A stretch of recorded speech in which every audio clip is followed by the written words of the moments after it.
Morning बच्चों, आज हम लोग करंट इलेक्ट्रिसिटी का हिंदी मीडियम ऑब्जेक्टिव देखेंगे। फर्स्ट ऑब्जेक्टिव है किलोवाट घंटा किसका मात्रक है। तो यहाँ देखिए एक फॉर्मूला होता है energy equal to power into time. तो पावर का मात्रक होता है किलोवाट और समय का मात्रक होता है घंटा। तो किलोवाट गुना घंटा, यह किसका मात्रक हो गया? ऊर्जा का। अब देखिए सेकंड क्वेश्चन क्या है। विद्युत परिपथ के किसी बिंदु पर सभी धाराओं का बीजगणितीय योग। तो हम जानते हैं किरचॉफ का करंट लॉ पढ़े थे, यानी जंक्शन लॉ, संधि नियम। किसी भी जंक्शन पर सभी धाराओं का बीजगणितीय योग शून्य होता है। तो यहां पर सी नंबर ऑप्शन होगा, शून्य होता है। विद्युत परिपथ की शक्ति होती है। तो इलेक्ट्रिकल सर्किट का जो पावर होता है, पावर का तीन फॉर्मूला था। पावर का एक फॉर्मूला था P इक्वल टू वी आई, दूसरा फॉर्मूला था V स्क्वायर बाय आर और तीसरा फॉर्मूला था I स्क्वायर आर। ये पावर का तीन फॉर्मूला। देखिए तो इसमें कौन सा ऑप्शन सही है? V स्क्वायर बाय आर, ये सही ऑप्शन है। इलेक्ट्रॉन वोल्ट द्वारा मापा जाता है। इलेक्ट्रॉन वोल्ट याद रखिएगा ऊर्जा का मात्रक है, ये पोटेंशियल का मात्रक नहीं होता है। इलेक्ट्रॉन वोल्ट किसका मात्रक है? ऊर्जा का। ताप बढ़ने के साथ अर्धचालक का प्रतिरोध। तो अर्धचालक यानी सेमीकंडक्टर, सेमीकंडक्टर को जितना गर्म करिएगा, जितना उसका तापमान बढ़ाइएगा, उसमें उतना इलेक्ट्रॉन और होल फ्री होता है, उतना अच्छे से करंट फ्लो होता है, यानी उसका प्रतिरोध घटता है। नेक्स्ट है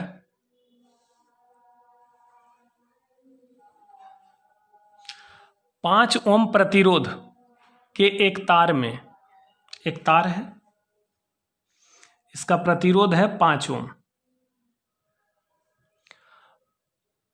20 मिनट तक धारा बहती है। इसमें करंट फ्लो हो रहा है कितने मिनट तक? 20 मिनट तक। जिसके आड़े विभवांतर 7 वोल्ट है। इस तार के दोनों सिरे का पोटेंशियल डिफरेंस V का मान 7 वोल्ट है। उत्पन्न ऊष्मा होगी। तो जब इस तार से करंट बहेगा तो इसमें हीट एनर्जी प्रोड्यूस होगा, यानी उष्मीय ऊर्जा। उष्मीय ऊर्जा हीट एनर्जी का फॉर्मूला होगा पावर गुने टाइम। अब पावर का तीन फॉर्मूला है, यहां पर मैंने बताया था हीट एनर्जी का फॉर्मूला क्या होता है? Power into time. अब पावर का यहां पर तीन फॉर्मूला है, तो यानी हीट एनर्जी का तीन फॉर्मूला होगा। एक फॉर्मूला होगा VIT होगा। तो यहां पर देखिए पोटेंशियल डिफरेंस कितना है? 7 वोल्ट। करंट नहीं दिया हुआ है तो ये फॉर्मूला हम नहीं लगाएंगे, ठीक है। हम कौन सा फॉर्मूला लगाएंगे? V square by R. ये पावर का दूसरा फॉर्मूला लीजिए, V square by R into T. तो V square by R into T, अगर यह फॉर्मूला लेते हैं तो यहां पर V का वैल्यू कितना देंगे? V का वैल्यू हो गया 7 वोल्ट, 7 का स्क्वायर बाय आर, आर का मान है 5 ओम और टाइम का वैल्यू है 20 मिनट, जिसको हम सेकेंड बनाएंगे 60 से मल्टीप्लाई करके। अब इसको सॉल्व करेंगे तो कितना हो जाएगा? 5 4 जा 20 और यहां पर कितना हो जाएगा? 6 4 जा 24, यानी 7 का स्क्वायर हो गया 49 इंटू 6 4 जा 24, 240, इतना जूल आ गया। अब इसको कैलोरी में बदलने के लिए 4.2 से डिवाइड करेंगे तो ये किस में बदल जाएगा? कैलोरी, क्योंकि एक कैलोरी में होता है 4.2 जूल।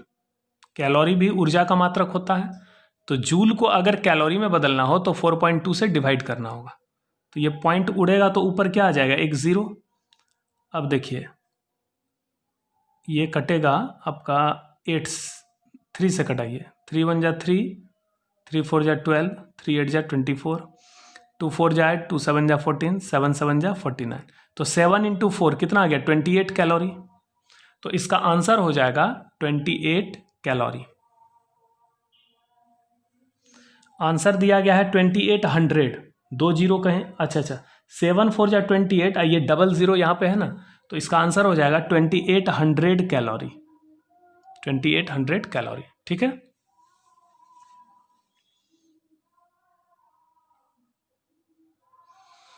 क्वेश्चन नंबर 7 है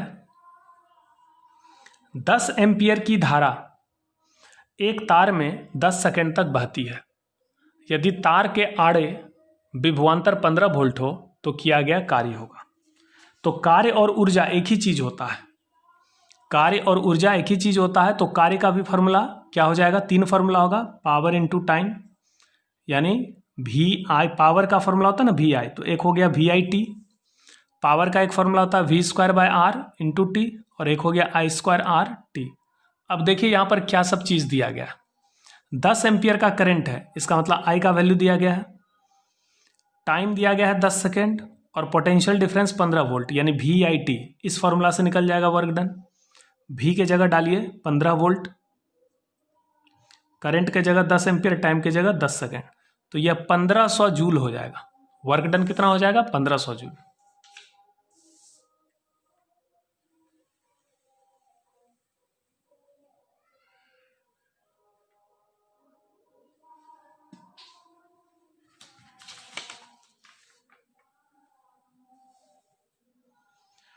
देखिए क्वेश्चन नंबर 8 क्या है, इस सर्किट में कह रहा आई का मान क्या होगा। तो देखिए इस जंक्शन पर आने वाली धाराओं का योगफल और जाने वाली धाराओं का योगफल बराबर होगा। तो आने वाला करंट कौन कौन सा है, 7 एम्पियर, 5 एम्पियर और 2 एम्पियर, इसका योगफल होगा 7 5 12, 2 14 एम्पियर। और जाने वाली धारा हो गया 3 एम्पियर और आई एम्पियर, तो इसका योगफल हो जाएगा 3 प्लस आई। तो इधर हो गया 14 एम्पियर और इधर हो गया 3 प्लस आई, तो आई का मान कितना हो जाएगा, 14 में 3 गया 11 एम्पियर। एक स्वस्थ मनुष्य का प्रतिरोध होता है, तो एक स्वस्थ मनुष्य के शरीर का प्रतिरोध 50,000 ओम होता है, इसको याद रखिएगा। नेक्स्ट है 1.5 वोल्ट ईएमएफ वाले एक सेल को 0.05 ओम प्रतिरोध वाले एक एमीटर से जोड़ा गया। एक बैटरी है, इसका ईएमएफ है 1.5 वोल्ट, इसको जोड़ा गया है एक एमीटर से जिसका प्रतिरोध मान लीजिए R दिया गया है 0.05 ओम। यदि परिपथ में धारा का मान 2 एम्पियर हो, परिपथ में धारा का मान 2 एम्पियर है, तो सेल का आंतरिक प्रतिरोध होगा। तो इस बैटरी का इंटरनल रेसिस्टेंस छोटी r का मान पूछ रहा है। तो आप जानते हैं कि करंट, आपको पढ़ाए थे डिस्चार्जिंग ऑफ सेल, तो करंट का फॉर्मूला हो जाएगा ईएमएफ। इस पूरे सर्किट में एक ही बैटरी है, ईएमएफ ई है, और यह जो रेसिस्टेंस है इसको एक्सटर्नल रेसिस्टेंस कहते हैं, बाहरी प्रतिरोध, और यह है आंतरिक प्रतिरोध। चूंकि दोनों प्रतिरोध से एक ही धारा प्रवाहित हो रही है तो ये दोनों सीरीज में होगा, तो दोनों को जोड़ देंगे R प्लस R। अब यहां सबका मान रखिए, आई का मान दिया गया है 2 एम्पियर, ई का मान 1.5 वोल्ट, बड़ी R का मान 0.05, छोटी R का मान निकालना है। क्रॉस मल्टीप्लाई करेंगे तो 0.1 plus 2R equal to 1.5, 2R बराबर 1.4, R बराबर 0.7, इतना ओम बैटरी का आंतरिक प्रतिरोध होगा।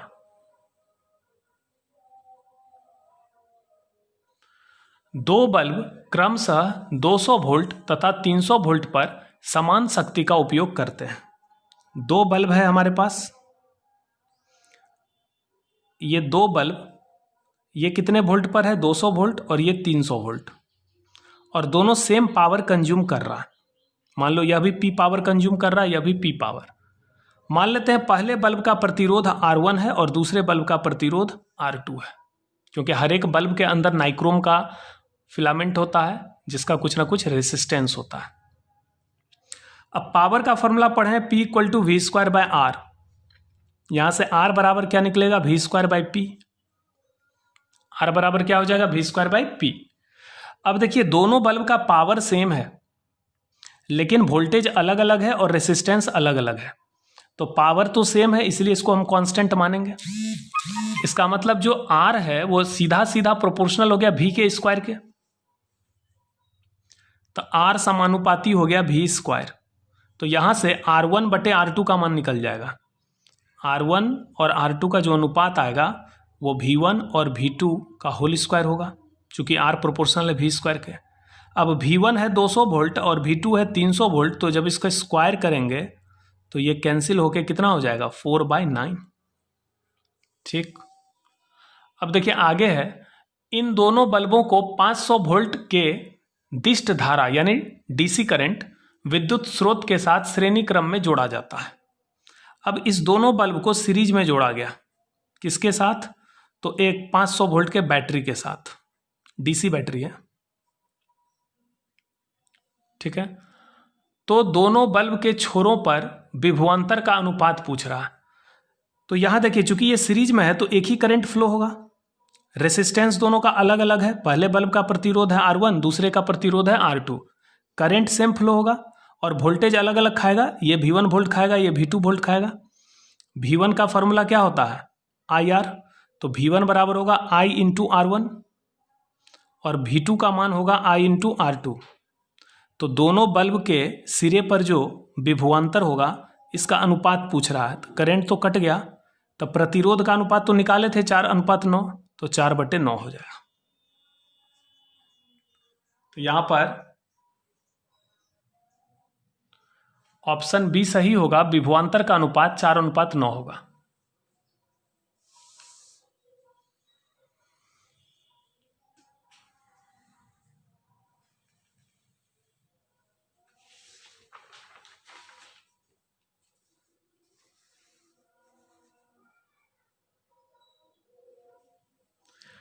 किसी विभवमापी की सुग्राहिता बढ़ाने के लिए उसका, तो आपको हम पढ़ाए थे पोटेंशियोमीटर।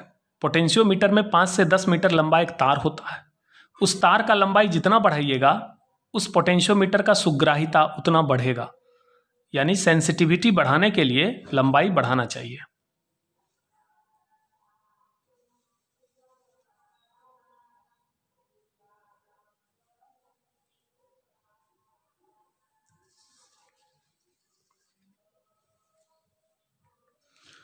थर्टीन नंबर देखिए क्या है, ये जो डायग्राम है इसमें पूछ रहा है करंट का वैल्यू क्या होगा। तो देखिए यहाँ पर 20 वोल्ट है और यहाँ पर 0 वोल्ट है। करंट हाई वोल्टेज से लो वोल्टेज की ओर फ्लो होता है, तो इस तरह से करंट बह रहा है। लेकिन यह जो प्रतिरोध है इसके दोनों सिरे को क्या किया गया है? शॉर्ट किया गया है एक तार के द्वारा। तो करंट कैसे फ्लो होगा? ऐसे जाएगा, फिर ये इधर से नहीं जाएगा, ये सीधा ऊपर से जाएगा और फिर ऐसे निकल जाएगा। इसका मतलब यह जो प्रतिरोध है इससे करंट फ्लो नहीं होगा, यह बेकार है। तो यहाँ पर दो ही प्रतिरोध से करंट जा रहा है, एक 1 ओम से और एक 4 ओम से। यह दोनों से सेम करंट फ्लो हो रहा है, तो ये दोनों सीरीज में हो जाएगा। तो 1 ओम और 4 ओम, इसको अगर हम जोड़ें सीरीज में तो कितना हो जाएगा? 5 ओम। तो यहाँ 5 ओम का प्रतिरोध हो गया, करंट फ्लो हो रहा है I एम्पियर और यहाँ विभवांतर है 20 - 0, 20 वोल्ट। तो करंट का फॉर्मूला क्या होता है? ओम का नियम याद करिए, V बराबर IR, I बराबर V/R। तो करंट का फॉर्मूला होगा पोटेंशियल डिफरेंस बटे रेसिस्टेंस। पोटेंशियल डिफरेंस है 20 वोल्ट, रेसिस्टेंस है 5 ओम, तो करंट फ्लो होगा 4 एम्पियर। तो यहाँ ऑप्शन हो जाएगा 4 एम्पियर।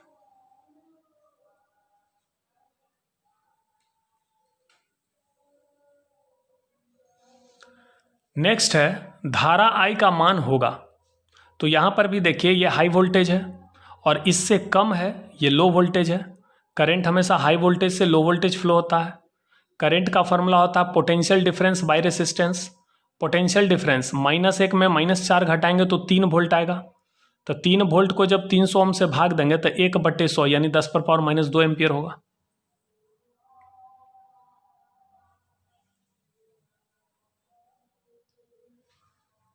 सौ वाट हीटर द्वारा 2 मिनट में उत्पन्न ऊष्मा होगी।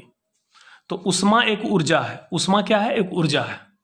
और हीट एनर्जी यानी ऊष्मीय ऊर्जा का फॉर्मूला होता है पावर गुने टाइम। अब हीटर जो है वो 100 वाट का है, तो ये पावर हो गया।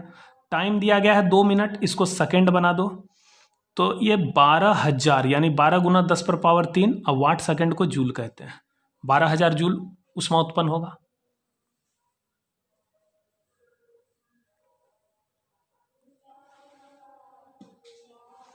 सोलह नंबर में देखिए क्या है, ये सर्किट है, इसमें एक बैटरी है, यहाँ पर 3 प्रतिरोध है। बैटरी का आंतरिक प्रतिरोध 0 है, यानी ये एक आइडियल बैटरी है। यहाँ पर जो भी प्रतिरोध है वो बाहर से लगाया गया है। कह रहा है कि बैटरी से जो करंट निकला उस I का मान निकालिए। तो सबसे पहले इस तीनों प्रतिरोध को जोड़ दीजिए। तो हम कैसे समझेंगे कि कौन सीरीज है कौन पैरेलल है? तो देखिए जरा, बैटरी के पॉजिटिव टर्मिनल से करंट निकला, जब यहाँ पर करंट आएगा तो एक भाग इसमें जाएगा और एक भाग इधर से होते हुए इधर आएगा।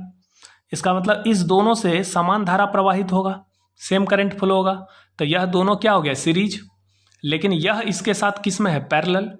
तो 6 और 6 अगर सीरीज में जोड़ें तो 12 होगा। अब 12 और 3 को पैरेलल में जोड़ें तो 12 36 बटे 12 3 15, 36 बटे 15 कटाइए 3 से, यानी 12 बटे 5 ओम होगा।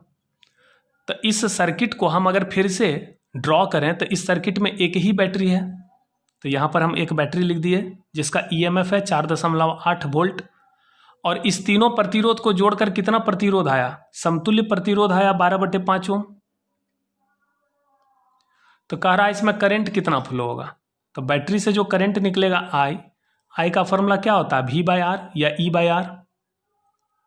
तो यहाँ बैटरी का ईएमएफ है 4.8 वोल्ट और करंट रेसिस्टेंस कितना है 12 बटे 5 ओम। 12 बटे 5 ऊपर जाएगा, 12 चौके 48, तो यानी ये 2 एम्पियर का करंट फ्लो होगा।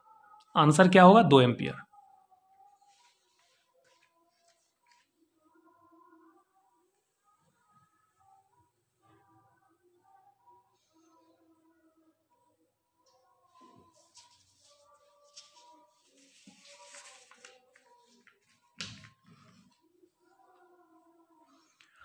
एक छड़ का प्रतिरोध 1 ओम है। एक छड़ है या एक तार है मान लीजिए जिसका प्रतिरोध है 1 ओम। इसे मोड़कर एक वर्ग बनाया गया। इस तार को मोड़कर हमने क्या बना दिया, एक स्क्वायर बना दिया, एक वर्ग बना दिया। तो वर्ग में 4 भुजा होगा और चारों भुजा का लंबाई बराबर होगा। तो यानी जब इस तार का प्रतिरोध 1 ओम है तो इस वर्ग के प्रत्येक भुजा का प्रतिरोध कितना होगा, 1/4 ओम, क्योंकि 4 भाग में ये मुड़ा है। तो वर्ग के प्रत्येक भुजा का प्रतिरोध हो गया 1/4 ओम। मान लीजिए इस स्क्वायर का नाम है ABCD। कह रहा है इसके 2 क्रमागत छोरों के बीच समतुल्य प्रतिरोध होगा। इसका कोई भी 2 क्रमागत छोड़ लीजिए यानी लगातार। तो मान लेते हैं A और B छोड़ लेते हैं। कह रहा है A और B के अक्रॉस इक्विवेलेंट रेसिस्टेंस क्या होगा। तो जिस 2 सिरे के अक्रॉस आपको समतुल्य प्रतिरोध निकालना है, उधर से नियम क्या बताए थे कि एक सिरे से करंट को भेजिए और दूसरे सिरे से करंट को निकालिए। तो जब करंट A से जाएगा तो यह 2 भाग में बटेगा, एक ऊपर से जाएगा ऐसे होते हुए यहाँ B तक आएगा और दूसरा सीधा ऐसे B जाएगा, यानी A से B जाने का 2 रास्ता, एक ऊपर से और एक इधर से। चूंकि ऊपर तीनों प्रतिरोध से समान धारा जा रहा है तो यह तीनों जो है यह तीनों सीरीज में होगा, 1/4 1/4 1/4। तो सीधा जोड़ दीजिए तो 3/4 ओम हो गया। और यह जो प्रतिरोध है 1/4 यह पैरेलल में होगा। अब इस दोनों को पैरेलल में कैसे जोड़ेंगे, तो R1 इंटू R2, 3/4 गुना 1/4 बटे R1 प्लस R2, तो 3/4 प्लस 1/4। तो ऊपर कितना हो जाएगा 3/16 और नीचे ये जोड़ कर 1 आएगा। तो आंसर होगा 3/16 ओम। ये ऑप्शन नंबर सी।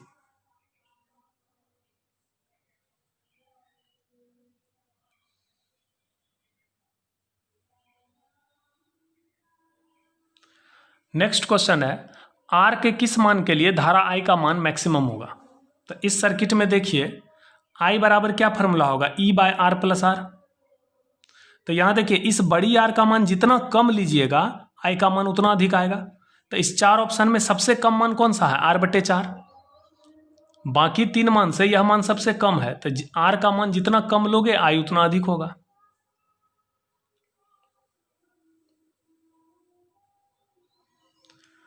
चालीस वाट, 60 वाट तथा 100 वाट के 3 बल्ब हैं। इनमें किसका प्रतिरोध सबसे कम होगा। तो प्रतिरोध का फॉर्मूला होता है, R का फॉर्मूला होता है V²/P। तो जिसका पावर कम होगा उसका प्रतिरोध अधिक होगा और जिसका पावर अधिक होगा उसका प्रतिरोध कम होगा। कह रहा है किसका प्रतिरोध कम होगा, तो उसी बल्ब का प्रतिरोध कम होगा जिसका पावर अधिक होगा, यानी 100 वाट। और लास्ट क्वेश्चन है 1 किलोवाट आवर बराबर कितना जूल। तो 1 किलोवाट घंटा को हम लिख सकते हैं 1 किलोवाट गुने 1 घंटा। 1 किलोवाट को 1000 वाट लिख सकते हैं। 1 घंटा को 3600 सेकेंड लिख सकते हैं। तो ये हो जाएगा 36 गुना 10 पर पावर 3 और 2 5 वाट सेकेंड को जूल कहेंगे। इसको दशमलव में लिखें तो 3.6 गुना 10⁻6 जूल। तो आंसर डी होगा 3.6 इंटू 10⁻6 जूल। तो ये आपके ऑब्जेक्टिव क्वेश्चन थे करंट इलेक्ट्रिसिटी के। ये बोर्ड मॉडल ऑब्जेक्टिव है, ब्रह्मास्त्र से लिया गया ऑब्जेक्टिव है, और ये सब एग्जाम में पूछा जाएगा। इसमें से सारे क्वेश्चन एग्जाम में कहीं ना कहीं आए हुए क्वेश्चन सब हैं, इंपॉर्टेंट हैं। तो आप लोग इसका अच्छे से तैयारी करें। गेस पेपर में तो बहुत सारा ऑब्जेक्टिव है, तो उतना सारा ऑब्जेक्टिव में कुछ ऐसे भी ऑब्जेक्टिव हैं जो बेकार हैं, फालतू हैं। तो इसलिए आप लोग सेलेक्टिव तैयारी करिए, ऑब्जेक्टिव पर ज़्यादा फोकस करिए। एग्जाम में ऑब्जेक्टिव का संख्या अधिक होगा। और जो भी डाउट होता है उसको व्हाट्सएप के माध्यम से भी पूछ सकते हैं। बस अच्छे से तैयारी करिए। उम्मीद करते हैं यह वीडियो आपके लिए यूज़फुल होगा। Thank you.